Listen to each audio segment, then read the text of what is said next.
И по 4 години откако беше поставена штипската сувенирница не проработи. Оваа монтажна барака остана да биде вистинско ругло во центарот на градот. Искршена, уништена, светилките светат, а честопати се користи како јавен тоалет. Во ваква состојба се наоѓа овој објект, каде што требаше да се продаваат сувенири и разгледници автентични само за градот Подисарот. И граѓаните коментираат, велат дека е срамота што институциите дозволиле до ваков степен да се уништи овој објект. Што да кажам, џабе стоја тоа. Тоа партиски наместија го таму и ај со здрави.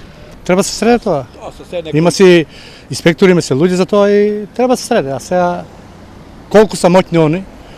Од Министерството за култура со став дека овој објект, но и останатите други сувенирници во државата не го дадоа очекуваниот резултат. Во текот на оваа година, Министерството за култура ќе отпочне широк реформски процес во неколку области во културата, а ќе се бара одговор и за начинот на кој ќе работат овие сувенирници.